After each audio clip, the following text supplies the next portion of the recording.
Buenas tardes. Hoy vamos a pero en fin, es la última conferencia directamente sobre el Quijote, aunque naturalmente el Quijote va a seguir apareciendo durante todo el curso, pero en fin, vamos a tocar luego otros temas, o más generales o más particulares. Hoy, como ustedes recuerdan, el título es la reabsorción de la circunstancia. Yo creo que el Quijote tiene un carácter, diríamos, inagotable. Se podría decir que es inagotable. Y esto no le viene de lo que tiene de arte, de literatura o de ideas, sino de su realidad. La realidad, en cierto modo, es inagotable. La filosofía ha pensado hace mucho tiempo que el individuo, la realidad individual, tiene una especie de infinitud. Se dice que tiene infinitas notas. Ustedes pueden, si ustedes tratan de un objeto, un género o una especie, se define con un cierto número de notas, limitado. Un individuo no. A un individuo se le pueden descubrir o añadir siempre más notas. No serán infinitas, pero sí indefinidas.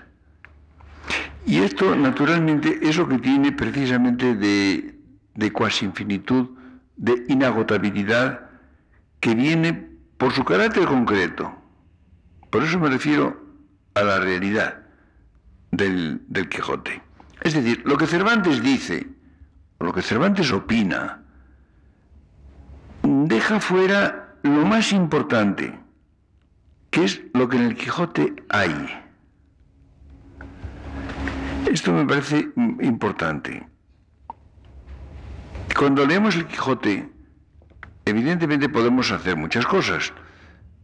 Podemos tomar nota de lo que dice Cervantes, de las ideas que puede contener, que se han estudiado y se han analizado con gran minuciosidad, pero hay otra cosa distinta, que es que nos vamos a vivir a un mundo. El que lee el Quijote se va a vivir a un cierto mundo. ¿Cuál? Este es el problema. Esto es lo que habría que ver. ¿Cuál es el mundo al cual nos vamos a vivir cuando leemos el Quijote? Cuando lo leemos. En Meditaciones del Quijote de Ortega, como saben ustedes, su primer libro, en el que se habla bastante poco del Quijote. Y si no, pues quedamos para otro día. Porque evidentemente Ortega se proponía escribir más meditaciones. Es un libro que solamente está iniciado, ahí tiene un prólogo, digamos, llamado lector, luego hay una meditación preliminar y luego una meditación primera, lo cual evidentemente sugiere que hubiera por lo menos una segunda, o quizá más. Es un libro solamente iniciado y por tanto no llega a hablar mucho del Quijote, pero está pensando en él. El libro va hacia el Quijote, se convierte luego en un libro primariamente filosófico, como mostré con mucho detalle en aquella edición comentada, con un comentario que es el doble que el texto, aproximadamente, que se publicó en el año 57 y después en varias ediciones. Pues bien, en este libro hay una teoría, un concepto filosófico que Ortega formula y tiene mucha importancia en su pensamiento, pero que no aplica directamente al Quijote. No lo dice a propósito del Quijote, sino lo dice a propósito del hombre. Dice literalmente: la reabsorción de la circunstancia es el destino concreto del hombre. Fíjense ustedes que es el destino concreto, no habla del destino del hombre. Ustedes conocen, por ejemplo, el libro de Fichte, Die Bestimmung des Menschen, el destino del hombre, o Die Bestimmung des Gelehrten, suele traducirse por el destino del sabio.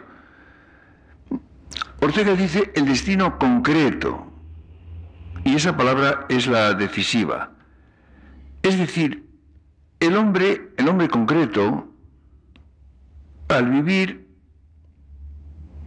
ejerce un proceso de humanización, es decir, de incorporación de las cosas a su proyecto o a sus proyectos.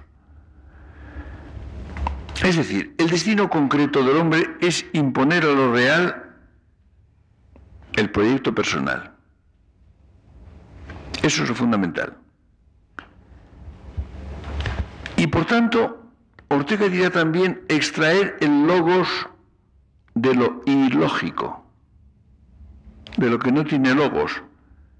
Es decir, convertir lo que encuentro en torno mío, la circunstancia, lo que literalmente quiere decir la palabra circunstancia, en mundo, que es naturalmente mundo mío, es mundo de una vida personal. Por tanto, el hombre personaliza y mundifica, convierte en mundo lo que es mera circunstancia. Circunstancia es lo que está en torno mío, lo que me rodea, pero yo con la circunstancia hago mundo precisamente al proyectar sobre ella mis proyectos. Entonces se produce una humanización. Hay una experiencia que es sumamente interesante, que es la que se hace cuando se vuela en un avión. Ahora menos, porque se vuela, con los aviones de reacción se vuela demasiado alto y se ve menos. Pero yo he volado mucho con hélice y esa experiencia la he hecho muchas veces, muy saturadamente.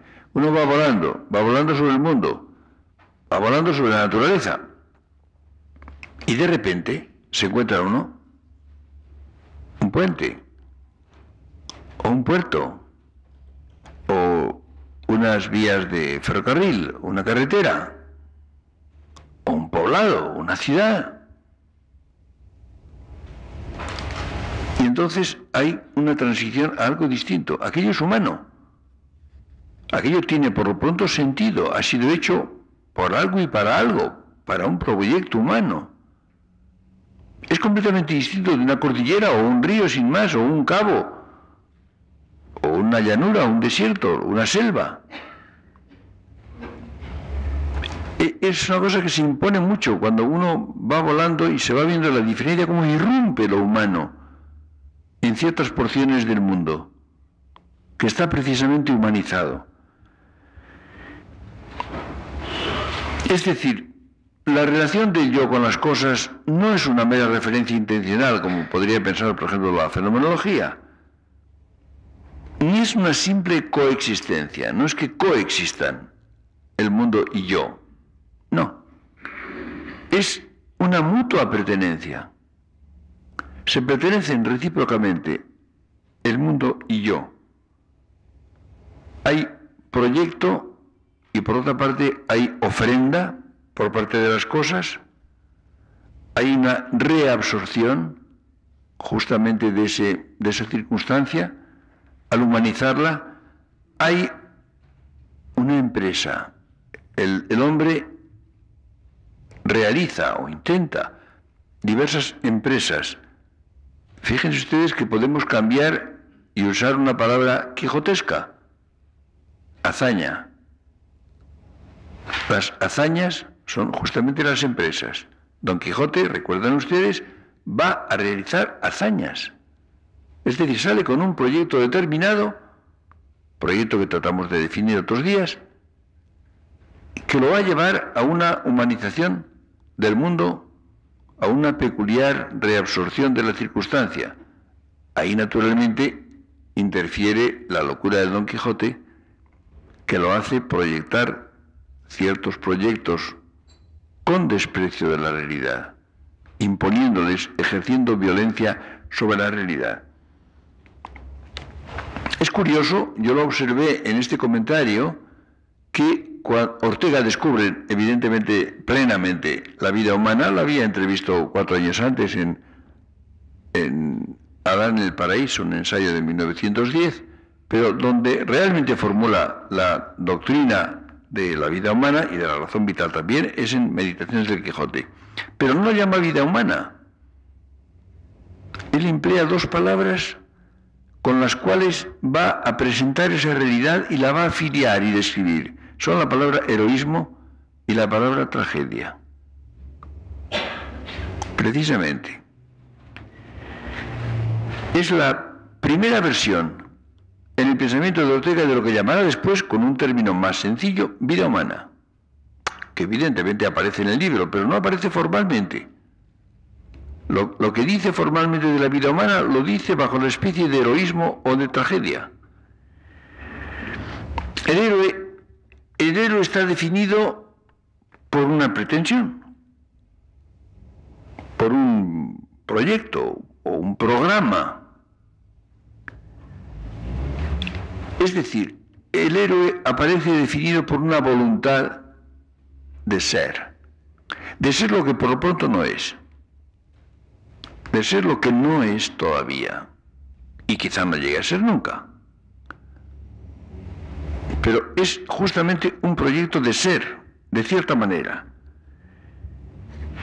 Lo cual quiere decir, y esto es enormemente importante, que tiene medio cuerpo fuera de la realidad. El héroe está en el mundo, es una realidad, evidentemente, pero consiste precisamente en pretender ser algo que no es todavía, algo que no es real, y por consiguiente está con medio cuerpo dentro y medio cuerpo fuera. Esa condición de centauro ontológico que empleaba a veces Ortega, si quieren ustedes diremos sirena ontológica cuando hablemos de mujeres, para ser más cortés. Ahora, lo que ocurre es que la circunstancia tira de los pies. Esto es esencial. Tira de los pies al héroe, al que intenta ser algo, al que está con medio cuerpo fuera de la realidad, y lo devuelve a la realidad. Y entonces, al ejecutar esta operación, el héroe queda convertido en un personaje cómico.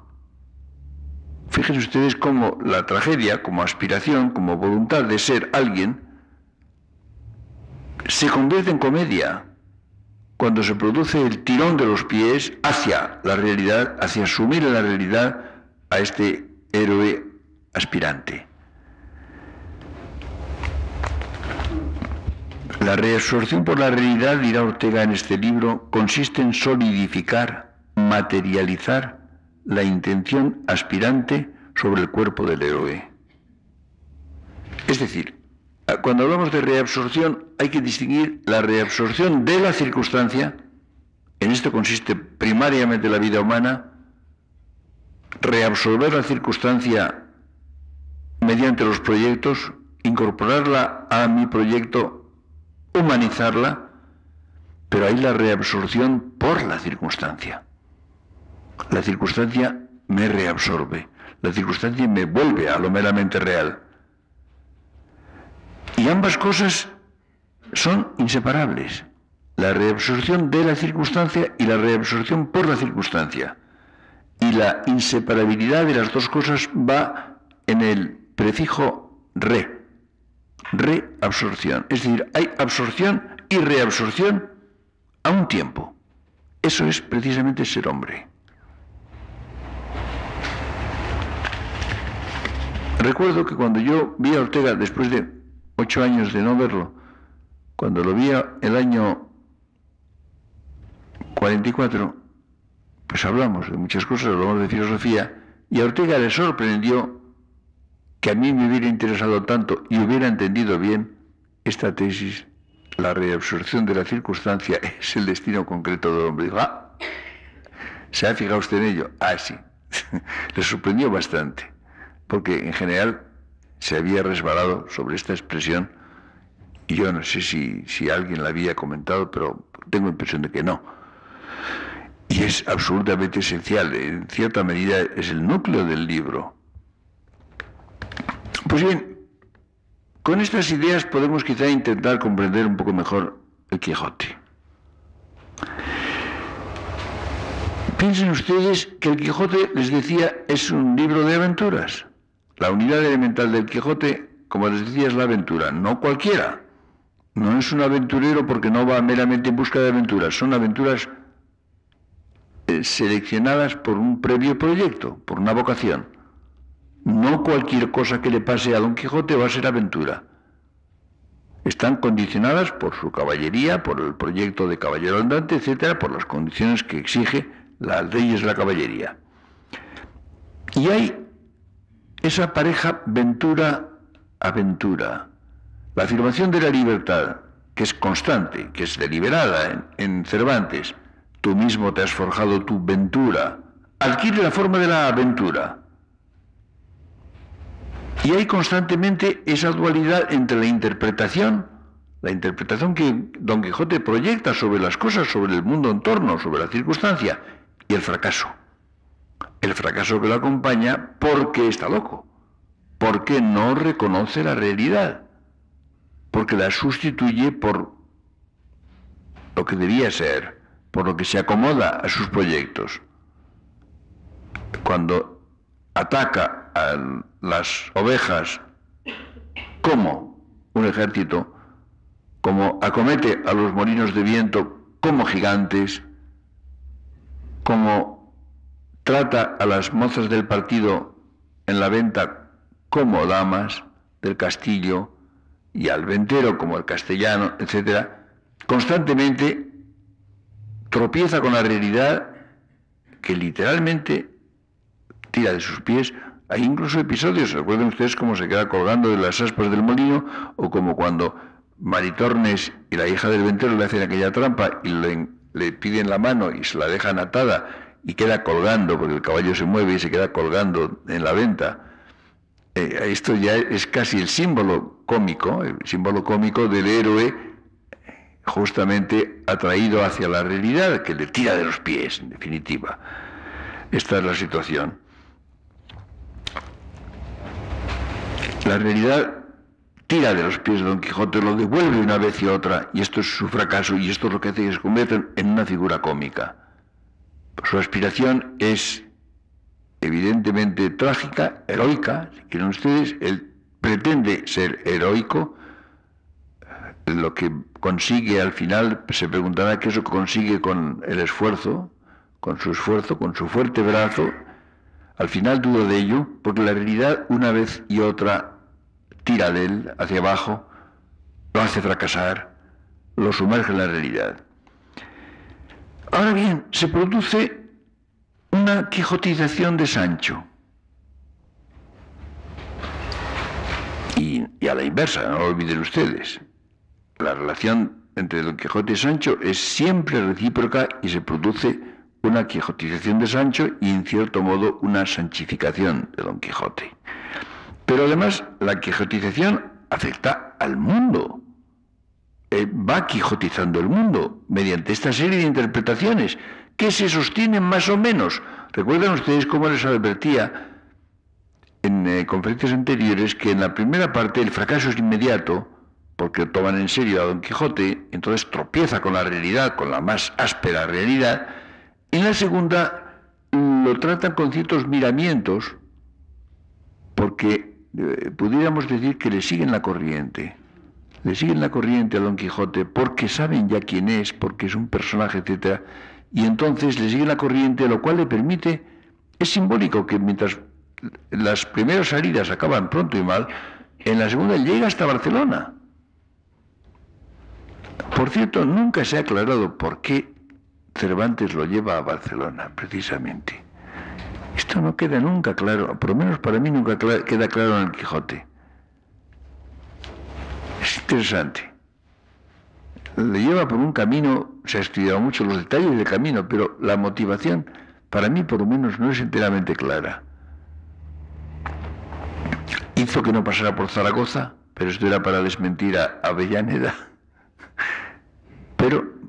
Pero sí está en la ínsula Barataria, que parece que es Pedrola, y luego llega a Barcelona, en cuya playa va a ser vencido por el caballero de la Blanca Luna, por el bachiller Sansón Carrasco.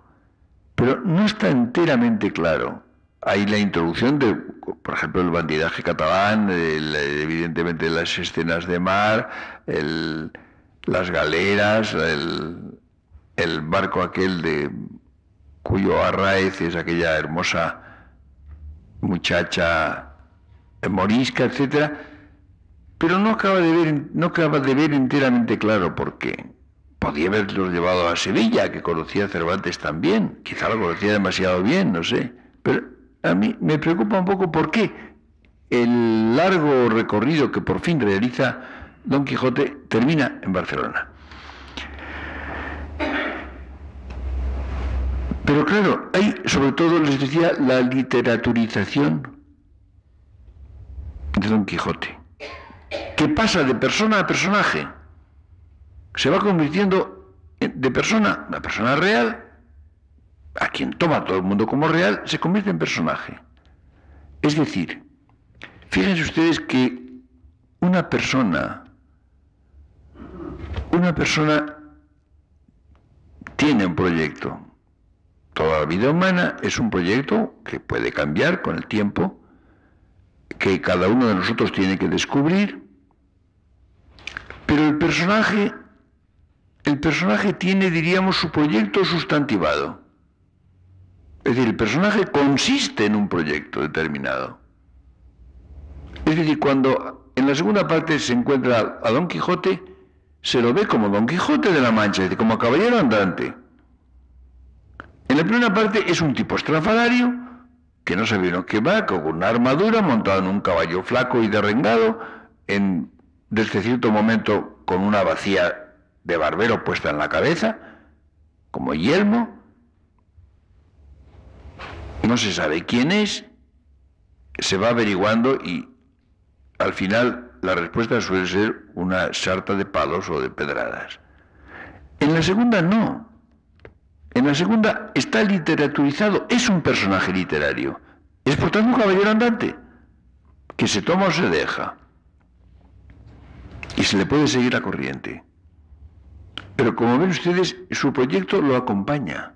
Un proyecto, diríamos, explícito, conocido. Cuando encontramos una persona no sabemos quién es. Fíjense ustedes que en la vida el problema, podemos saber innumerables cosas de una persona. Por ejemplo, los eruditos saben incomparable cantidad de cosas pero ¿saben quién es? Los que han hecho unos estudios minuciosos, por ejemplo, sobre la vida de Lope de Vega o sobre la vida de Napoleón y saben casi lo que hizo cada día y a cada hora de su vida, ¿saben quiénes eran? Probablemente no. En definitiva, la pregunta que nos hacemos ante una persona es saber quién es. A veces lo sabemos. De vez en cuando sabemos quién es alguien. Es algo extraordinario. Es una experiencia única. Pero si ustedes se formalizan y se preguntan de cuántas personas saben ustedes quiénes son, verán ustedes cómo la cuenta se acaba pronto. Sabemos muchas cosas de mucha gente. Pero ¿quién es esta persona? Pues bien, el personaje literario es expresamente eso. Los que tratan a Don Quijote saben quién es, o creen saberlo. Y es un personaje trágico y cómico al mismo tiempo. Eso es constante. Es el héroe, pero es cómico porque asistimos al movimiento de ida y vuelta. Hay una aspiración y una declinación. Un proyecto y un fracaso.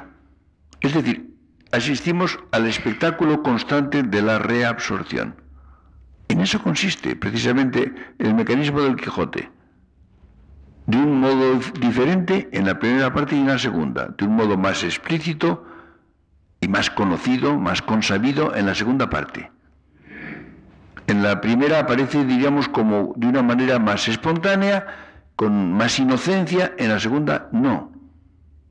Por eso la vida de Don Quijote es más dura en la primera parte y es más melancólica en la segunda, sin duda ninguna. Ahora bien, todo eso que les digo pasa dentro del Quijote, como realidad. Pero es la reabsorción de la circunstancia de Cervantes.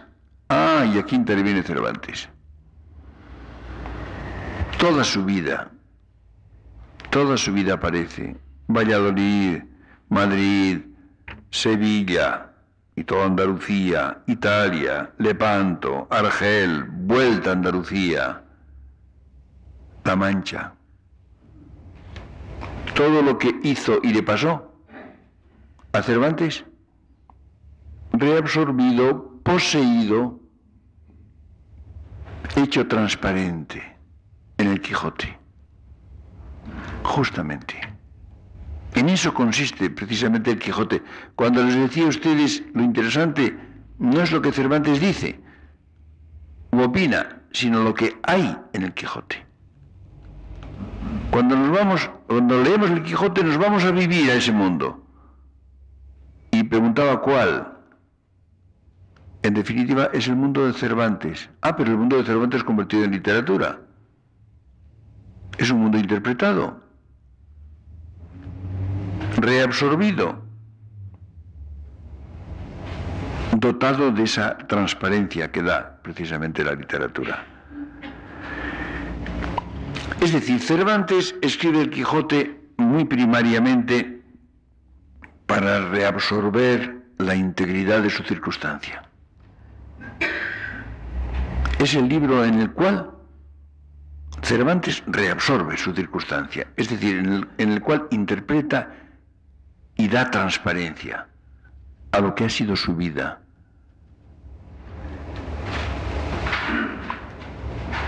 Es decir, esa realidad la pone en su libro, la pone en el Quijote y la deja decantarse en forma de experiencia de la vida. Si ustedes leen el Quijote con alguna atención, encuentran en él la experiencia de la vida de qui ne sont nulle part décrites. Esto es una cosa de enorme acierto, porque no describe nunca los caminos de la Mancha o del resto de España, ni las ventas, tampoco las describe. Y nos parece, en cambio, que las estamos viendo, parece que estamos en ellas.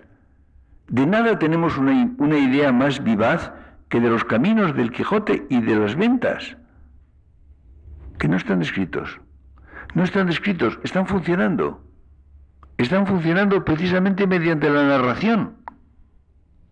Don Quijote y los demás personajes viven en ello. Piensen ustedes, por ejemplo, en la famosa venta a la cual siempre vuelven.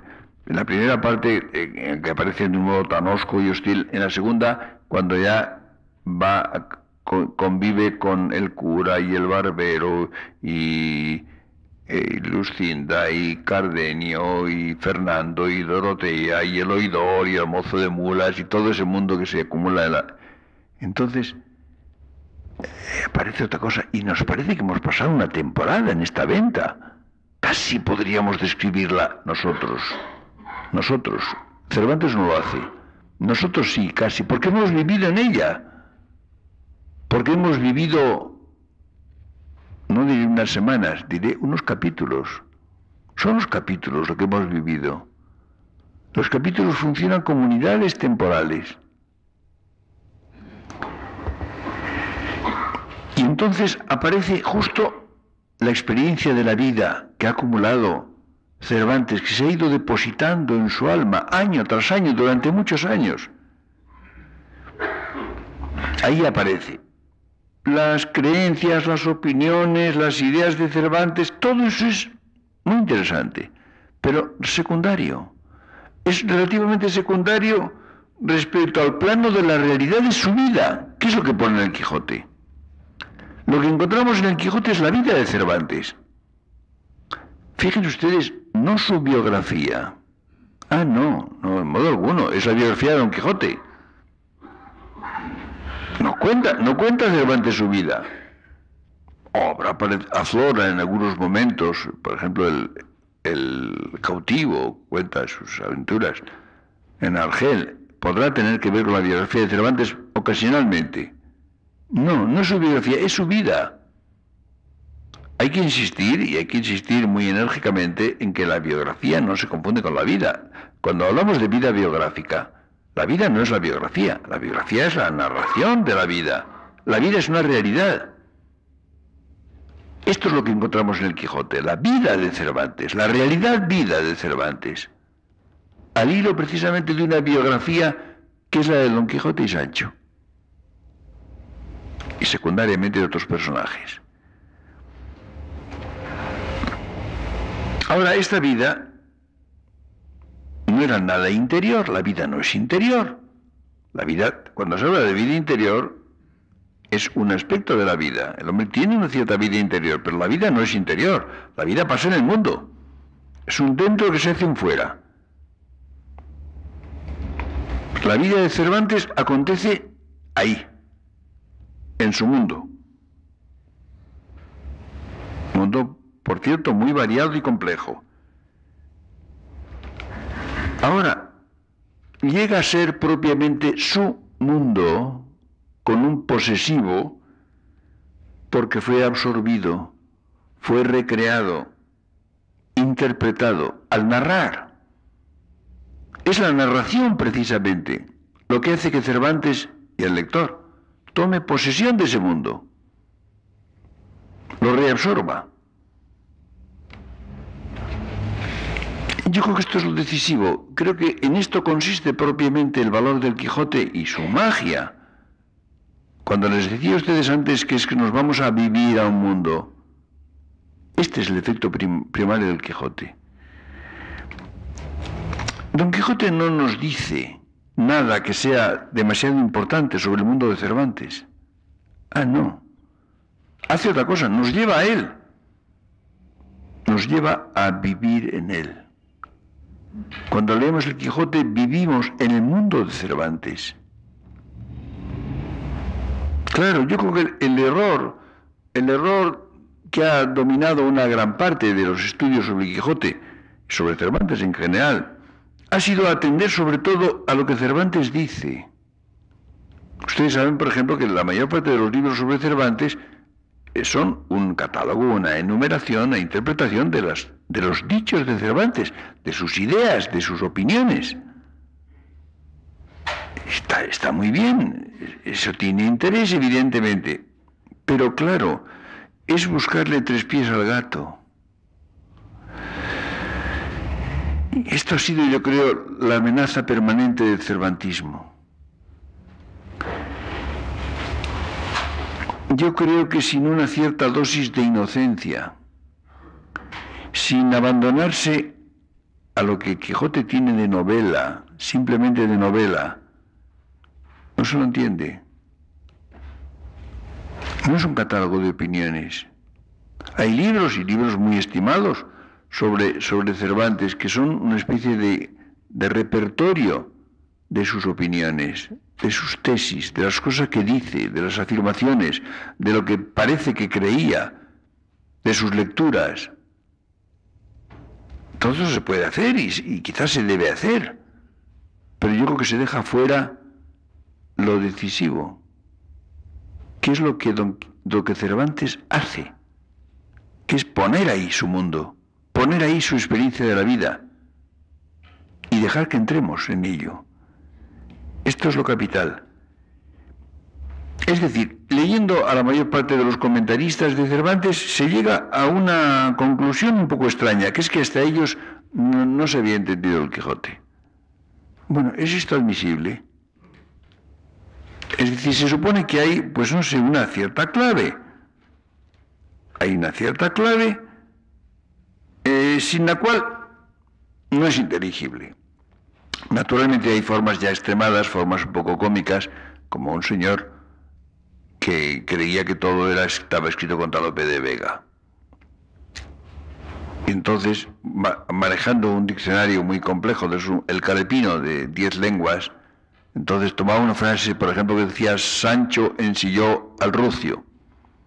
Y entonces, buscando palabras semejantes en tal lengua, en cual lengua, encontraba que esa frase la traducía diciendo Lope de Vega es un inmoral, por ejemplo. Claro, a esto habría que decir, pues entonces no me interesa nada el Quijote. Porque para que me diga que Lope de Vega era un sinvergüenza, pues realmente no me interesa. Que lo diga, además que lo diga por lo claro. O si el Quijote fuera un libro escrito contra Felipe II, cosa que debe ser sostenido mucho, pues tampoco me interesa. ¿Comprenden ustedes? Es decir, el catálogo de las opiniones de Cervantes puede ser interesante, pero da la casualidad de que si no hubiera escrito el Quijote, las tendría también, y las hubiera podido exponer y debido exponer de otra manera, en otro tipo de libro. ¿Para qué escribir un libro que sea la historia de Don Quijote y Sancho para criticar la política de Felipe II, o hacer profesión de erasmismo, o meterse con Lope de Vega? ¿Comprenden ustedes?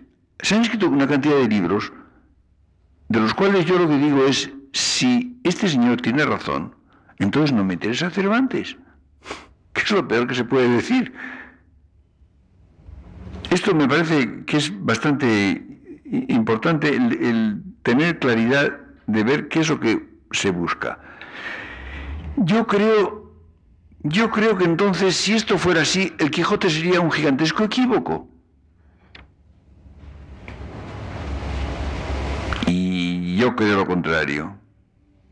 Yo creo que el Quijote está ahí desde 1605, la primera parte, desde 1615, la segunda parte, que lo han leído innumerables personas, que lo han leído y que lo han poseído, todos sus lectores, especialmente los ingenuos. Y yo creo que cuando nosotros hablamos de este libro, hablamos de lo mismo que ellos. Hablamos precisamente de este libro, de esta historia. Dirán ustedes, bueno, pero usted acaba de formular también una teoría interpretativa, porque usted piensa que lo que hay en el libro es la vida de Cervantes. Es la experiencia de la vida que Cervantes acumula. Claro, pero eso lo hace como una novela. Tampoco la explica.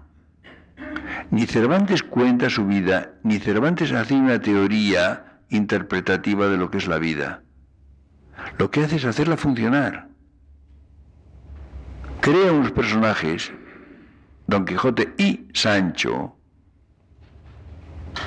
inseparables, acompañados de otros muchos personajes,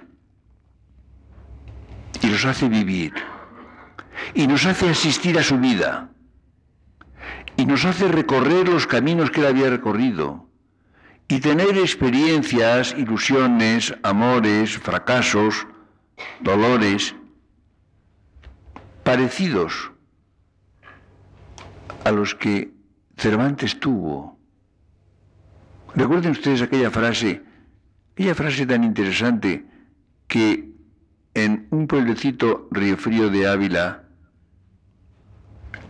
dice Azorín al libro de aquel cura del siglo XVIII cuyo libro ha encontrado, Bejarano Galavis, don Jacinto Bejarano Galavis, que le dice: siento como si fueran míos tus dolores.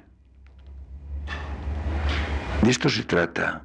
Es decir, Cervantes siente como si fueran suyos los dolores de Don Quijote y de Sancho, y sus experiencias no forzosamente dolorosas. Y el lector se embarca en ello. El lector lo que hace es sumirse en ese mundo. Fíjense ustedes cómo no hay ningún equivalente, no hay ningún libro comparable al Quijote en toda la literatura española. Y estoy por decir que en toda la literatura sin más, que permita en ese grado penetrar en un mundo. El carácter de mundo, por eso he hablado de la reabsorción de la circunstancia, el carácter de mundo que tiene el Quijote, que no tienen otros libros de Cervantes.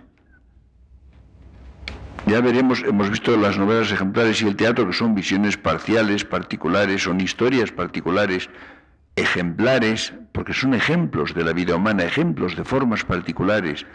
El Quijote no, el Quijote tiene un carácter de mundo, es un mundo al cual se puede ir a vivir. Por eso es bastante esencial que sea un libro extenso. No olviden ustedes que la extensión es fundamental, se puede ir a vivir. al Quijote.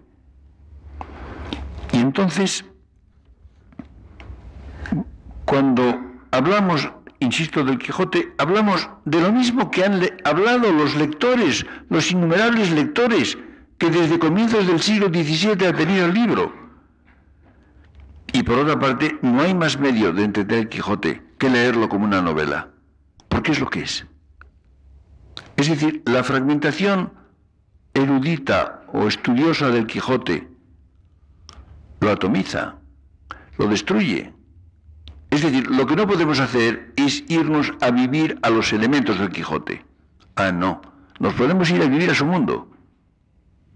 Un ejemplo que he puesto muchas veces para mostrar cómo la razón física, la razón tradicional, no sirve para conocer la vida humana, es que consiste en reducir una realidad a sus elementos o causas o principios. Y pongo muchas veces un ejemplo trivial, que es el agua. Un químico me dirá que es H2O, que una molécula de agua es 2 átomos de hidrógeno y 1 de oxígeno. Sí, pero ¿y a mí si me interesa el agua? ¿Porque tengo sed? ¿O porque quiero bañarme? ¿Qué hago yo con hidrógeno y oxígeno? Nada. Si se reduce a elementos, a ingredientes, el Quijote se pierde el mundo, el carácter que tiene el mundo. Y por tanto, se está en otra cosa. Se ha hecho, digamos, una metábasis eisalogenos, un paso o transición a otro género, a otro tipo de realidad. Es decir, hay que leer el Quijote como una novela, seguir su corriente, sumergirse en él, habitar en ese mundo que era el de Cervantes. Y se dirá, ¿pero cómo se puede hacer esto? ¿No son las circunstancias enteramente distintas? ¿No son cada una de ellas la propia de cada uno? ¿Cómo puedo yo irme a vivir a la circunstancia de un hombre que murió el año 1616 y a quien no he tenido la suerte de conocer, con quien nunca he podido hablar? Sí, es que precisamente ese mundo Cervantes lo ha hecho inteligible, lo ha hecho comunicable, mediante la transparencia que introduce eso que llamamos literatura. En eso consiste la literatura, precisamente, en dar transparencia a la vida y al mundo, y en hacer que nos podamos ir a vivir imaginativamente a mundos ajenos. Por eso imaginen ustedes que significa la literatura la más fabulosa dilatación de las circunstancias. Gracias a la literatura, el hombre sale de su circunstancia real, del mundo en que efectivamente vive con todas sus limitaciones, y en principio se puede extender a otras formas de vida, a otras épocas, a vivencias que nunca ha tenido y que son inteligibles, perfectamente inteligibles, gracias a la literatura. El que no se ha enamorado nunca, entiende el amor. El que no ha tenido nunca celos, entiende el Otelo. El que no ha estado desesperado, entiende la desesperación. El que no ha dudado, entiende la duda de Hamlet. Es decir, es justamente lo que nos permite dar transparencia, coherencia y comunicabilidad al mundo. Continuaremos el próximo día.